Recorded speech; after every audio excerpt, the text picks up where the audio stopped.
It's nice to meet you finally, sort of face to face. Well, it's great meeting you too. I love that white MIDI controller you have behind you. Thank you. It's my new toy. It's the Arturia keyboard. Oh, yes. You're going to have so much fun. Can you just catch me up quickly a little bit on like who you are and what your Yeah. journey as a musician has been? Yes. My music journey was actually quite funny. My Just like any Asian parent, so I grew up in Malaysia. I was born and raised in Malaysia, and just like any like dedicated Asian parents, my parents just wanted to send us to like music school just so that we can have options. But sort of also with the intention that, without the intention that it being more seriously, like taken more seriously than a hobby. And I really love singing. I love singing, and then I grew up playing the piano and the organ, and I was in marching band.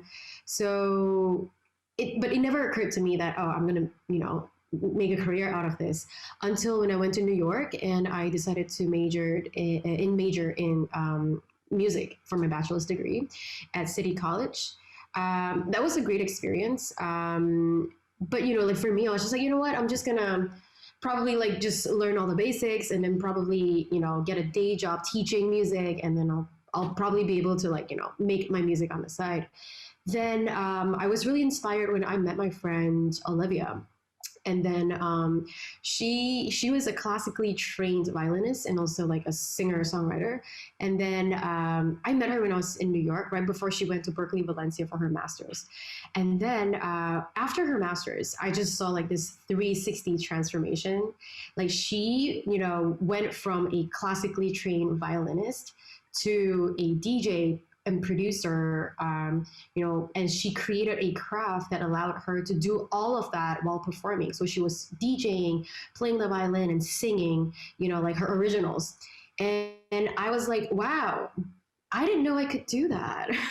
I seriously thought, like my options were very limited to like, like just sing with other people, top lining. And I had like great opportunities working, with different, very creative people in New York, but I seriously just felt like, my value, as a creative was as a singer, as a top liner and songwriter. And when I saw her doing that, I'm like, oh, and if she can do it, I can probably do it too. So I applied for Berkeley and got in, and then graduated with the master's in music production.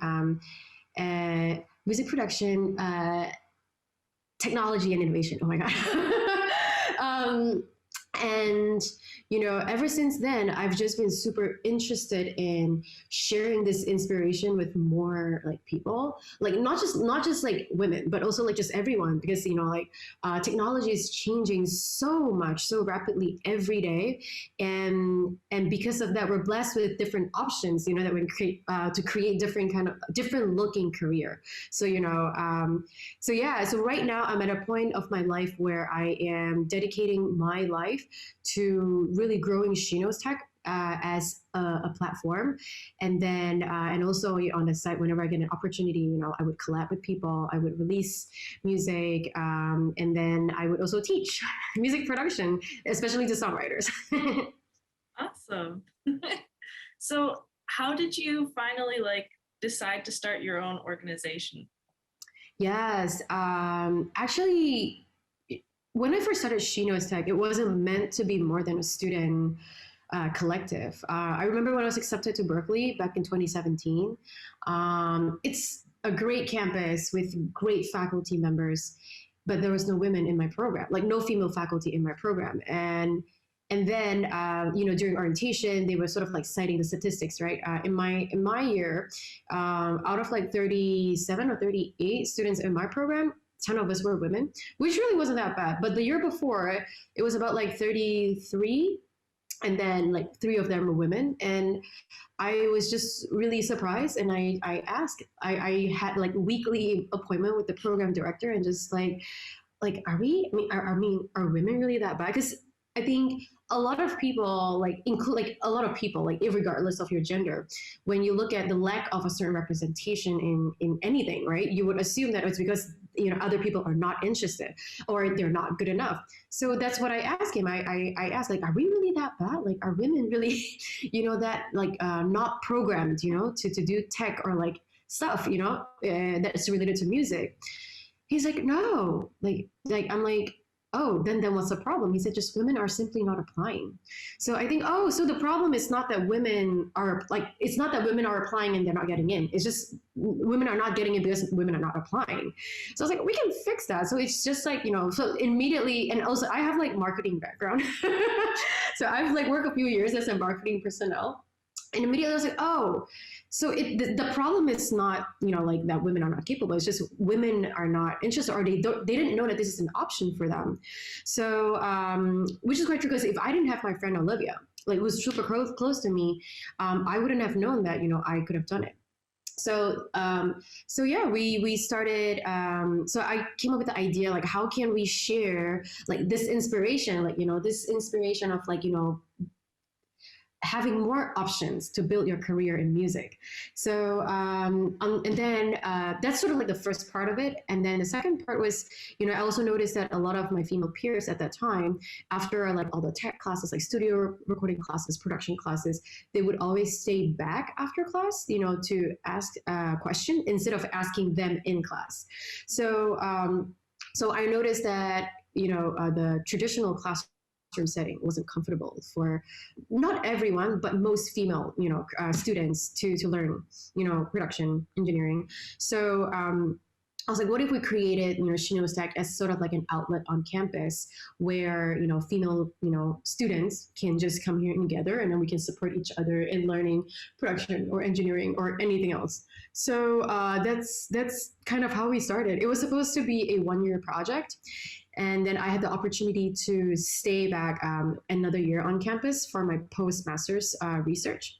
And I decided to further my research on like SheKnowsTech as a project. And then that's when I came up with the idea. I was like, oh, I mean, doing master classes and workshops as a student, like a campus collective, it's fun. But if I'm really seriously thinking about tackling like, changing the numbers, right?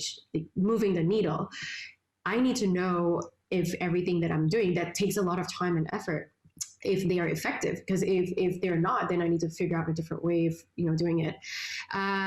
That's when I came up with the idea of like, what if we did like a prolonged version of like the workshop or mentorship? So the workshop or masterclass, which means it's like a training program. It's like having people sign up continuously for like 3 months of workshop. So I partnered with the graduate students that year in 2018, and each of them trained 4 undergrad students in music production, coding for live visuals, tech ensemble, recording engineering, and e-resume. So the result of that, by the end of it, was so we had a total of 20 trainees accepted into the program. And by the end of the semester, when they went back to the Berkeley Boston campus, half of them, like declared major in music production and engineering, which is one of the most competitive programs in Boston, and also EPD, like electronic production and sound design. So, and then the other half either minored in tech or graduated. So that's when we realized, like, oh, we did not expect the numbers to be so overwhelmingly like positive. I was expecting like good results, but that's like, really good. So when we presented it to the school, we're like, oh, like clearly, like, there's a lot of room for improvement. And of course, from the marketing perspective, is that there's so much more room for you to open up your business, to like like the other 50% of the population, was women. So it's since then that I know that, this platform, like whatever that we've been doing, like the perspective is right. And I just know that we have to keep doing it. And then here we are. Awesome. So continuing on that train of thought for 1 second, Mhm. I know that you talk about doing this as a project for your graduate studies. And then you talked about kind of prolonging it, but was there a moment for you where you kind of stepped from being a musician who cared a lot about representation in the industry to being an activist, and somebody who really committed to, this is a platform and a business that I want to stick with, to make like a real impact in the entire Yeah. industry? That's a great question. I actually never really saw myself as like much of an activist before. Um, I think for me, what really switched, like what really turned on the switch for me was the fact that because like I was looking for, like a SheKnowsTech kind of like resource, and I couldn't find it. And of course, back then, I wasn't connected to like, organizations like Beats by Girls, Women Audio Mission yet. So like for me, I was like, we need this here right now. Like, so how can I make it happen so that other people who feel similarly as I do, can also have like this resource, because I could wait for other people to hand me those resources, or I could just create something, that I can share with other people. I think that's sort of like what clicked, and just like the feeling of like I could wait for other people to do it and support them, or I could just do it myself. So I think that was like the biggest shift for me, and then. It's also super important that I felt that way because there were so many times pushing things through were a little bit more challenging than expected or than it need to be. And then, like it's this mindset that I still hold on to, that would allow me to be like, okay, like I still want to do this. What is a different way that I can make this happen? So yeah. Awesome. So have you then experienced like the side effects of gender bias in the industry at all? Yes, I actually really like this question because I feel like there's so many like it's a very there's so many different side effects, like from gender bias, and it some of them are very obvious and some of them are more like subconscious. I think a lot of female creatives, how they are impacted by this gender bias is the lack of confidence, to pursue it as a career, which is what I had, because when I was in City College, I was friends with people who were in the recording program, the production program, but it never once occurred to me that, it's a program that's also an option for singers, songwriters like myself. So, like the lack of representation in multiple campuses, the lack of, representation in awards, the lack of celebration of female success as producers, as engineers. I think that the biggest impact, like just in general, is that female creatives just inherently feel that this is not for them. And it's especially when we have like, the tech training program, and then when we interviewed our trainees, they would be like, oh, I didn't know I could do this until I saw like, the video of, I don't know, like say like this mentor doing that. I want to do that. And I would love to be taught by a woman. And especially when you're talking about like, younger generations, like kids between the age of like, I don't know, kids under 18, right? Especially that's the time when you're still kind of like finding the confidence. I mean, not just musically, but also like as a person, you're growing. It makes it even more important that you have an outlet that you feel comfortable to learn or to explore something that you've never tried before. So I think for me, I feel like this is a really long tangent, but I just want to like outline because it got me thinking a lot when I read that question that you sent. That is sort of like the side effects that nobody really talks about a lot. I think a lot of people talk a lot about like, a certain encounter, like what people have said to them, and those are real. But at the same time, I feel like the very overarching, side effect that I feel like it's more subconscious than conscious, like in your face kind of, is the fact that, we don't see enough women being celebrated as producers, as engineers, that it makes the younger, female identifying creatives not feel related, to this as a career path or as something that they want to pursue. And I think for me, that was definitely one of the biggest way I was affected.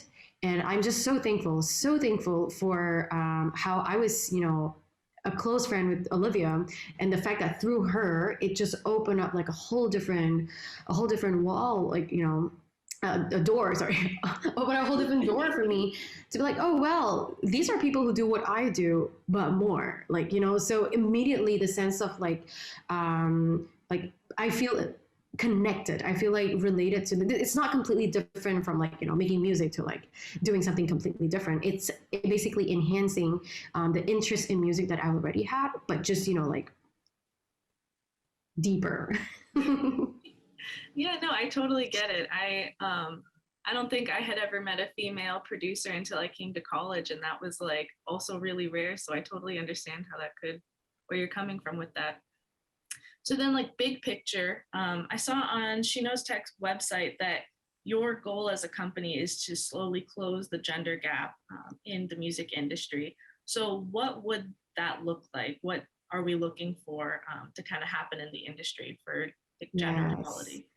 Yes. I think closing the gender gap is basically, you know, the moment when female creatives or female identifying creatives are equally recognized and celebrated, especially, like in big awards, like, Grammys, Tonys, all the big, the AMAs, to be celebrated, to be recognized, not just as, I mean, as producers and as engineers, because I know like there are great artists, like who have won, awards like this, but more from like the artist category. And I'm saying that because up until today, the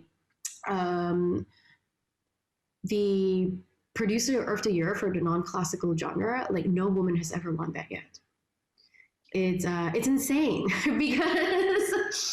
because when you look at a list of that, if like like even until today, like if I look at a list of that, and if I don't know music or if I'm not in the industry, my instinct is that, oh, it's either there are no women in there or women are not good enough. But that's not true. That is not true. So closing the gender gap really looks like the day when and women are equally celebrated and recognized.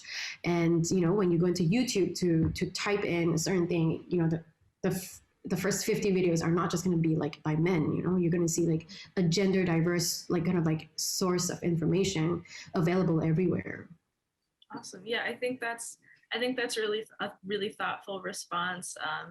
I for sure am looking forward for the day that we have a little bit more female representation.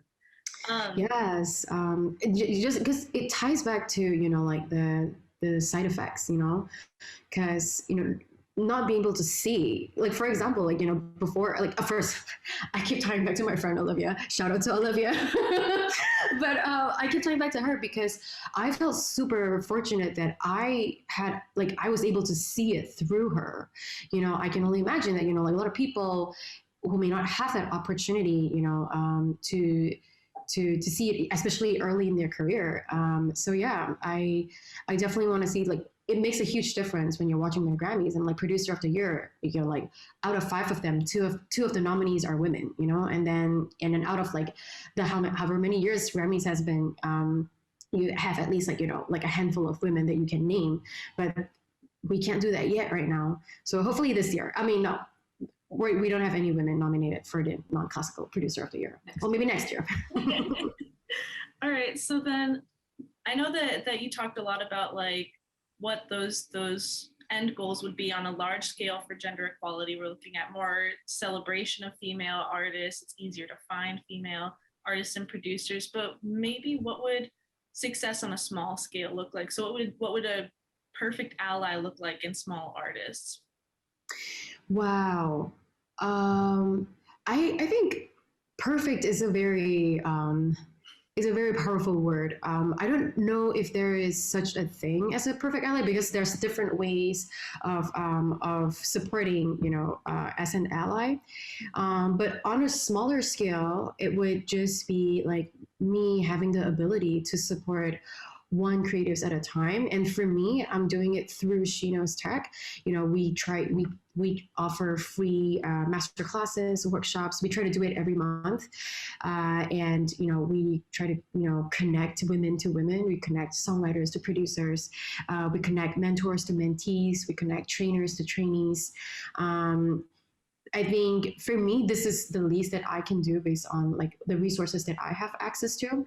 And then, of course, now that SheKnowsTech is growing as a collective, as a company, I'm constantly also thinking, how can we also amplify that change to more people? Because ultimately, for me, like the more we celebrate women, like there is no repercussion to that.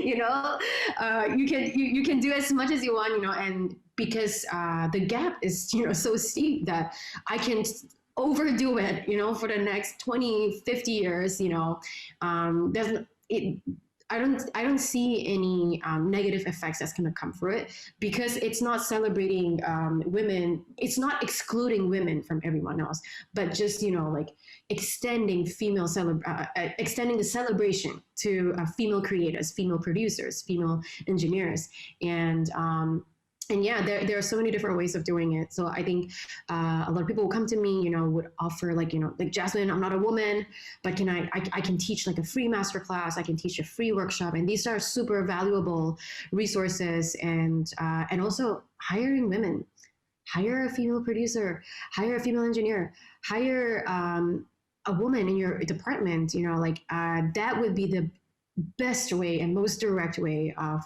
shifting the face of the industry. For sure. So then, have you seen any of these changes in the communities where SheKnowsTech has chapters?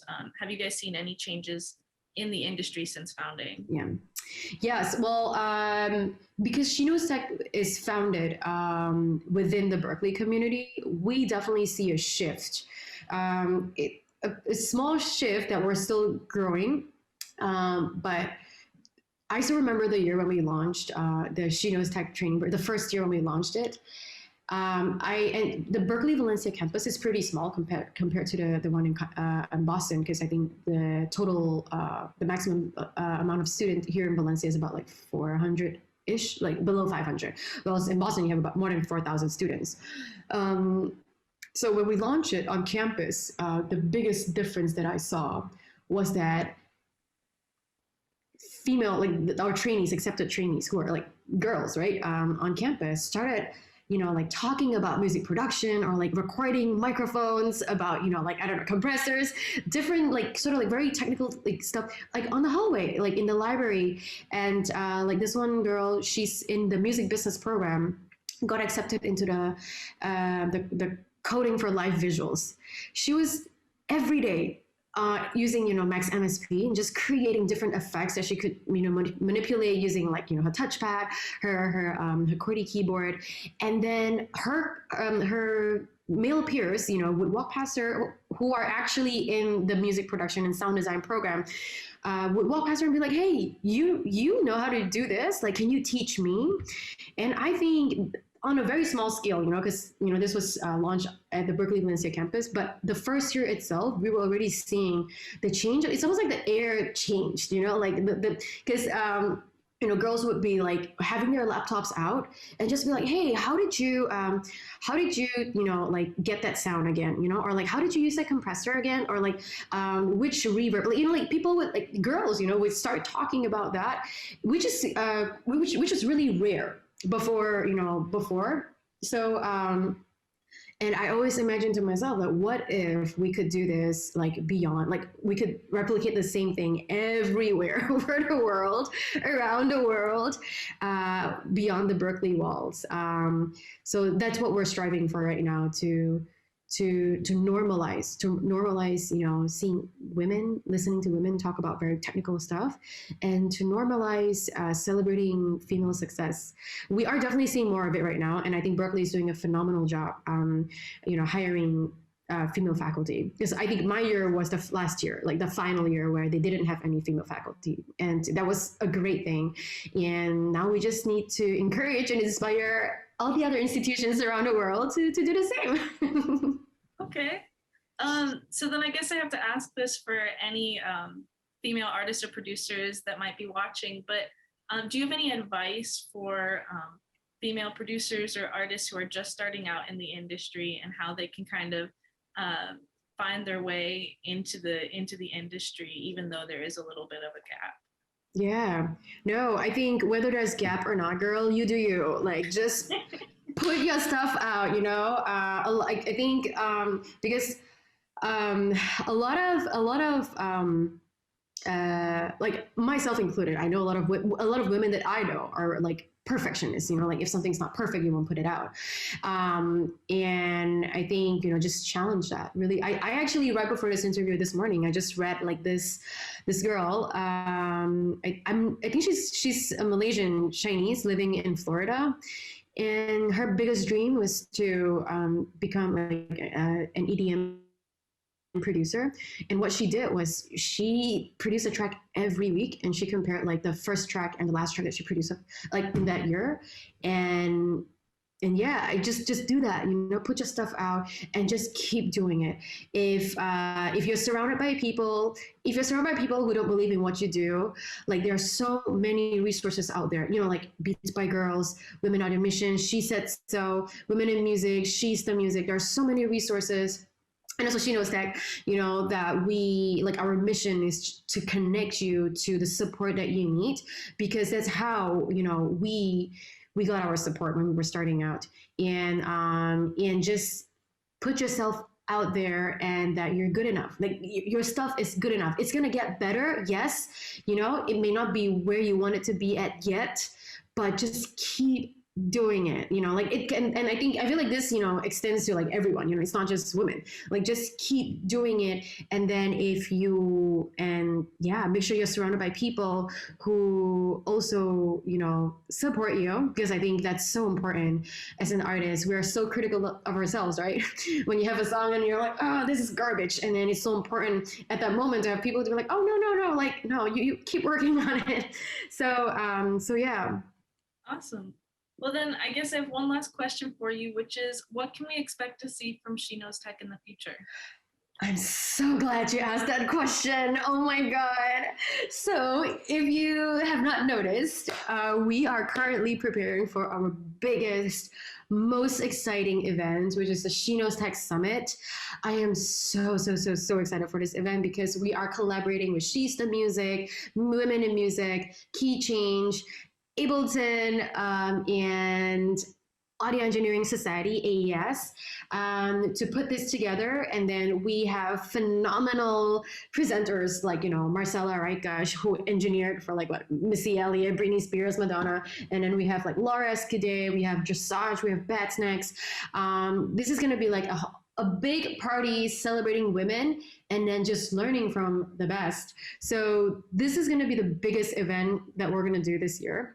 And we're probably going to, you know, keep doing it every year. But we're starting this March. It's going to be from March 5th to March 8th. It's a multi-day event. We are kickstarting it with a Flash Beats Lab, which is a virtual speed production challenge. It's open to all female identifying creatives and non-binary, you know, producer creatives.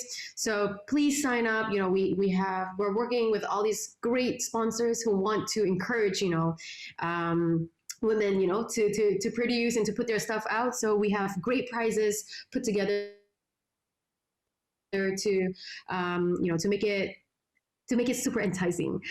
So yeah, that summit is sort of the main things. And then after like beyond the summit, you know, we're going to continue, you know, making educational opportunity or content accessible to as many people as possible. Because for me, it doesn't matter who I can reach, as long as, you know, it gives me an opportunity to feature one more woman in the industry. So we're going to keep doing that. We're going to keep reaching out to more, you know, producers, engineers, just women who are killing it in the industry and just need to be mentioned more. Like we're going to keep doing that. And yeah, and then stay in touch with us, you know, because we try to make our activities, our events as fun as possible. Because I don't know, like I'm having a lot of fun doing this, and I want people who are doing it with me to have fun too. So yeah. That's awesome to hear. I can't wait to see your guys' summit coming up. Yes, it's phenomenal. I am so excited for this, and the sponsors who are on board, and then our collaborators, and our presenters. Oh, like I would always, like look at the program page and just be like, how, like this is amazing. Like, how did we do this? Because yeah. So please feel free to share the news. It's gonna be the biggest virtual party. It's not gonna be like the boring virtual events. Like I'm not saying all virtual events are boring, but staring in a stream for like a few days in a row can be. But this is not gonna be like that. This is gonna be super exciting, super fun, and you don't want to miss out. Awesome. Well, thank you for sharing that with me, and thank you for coming in.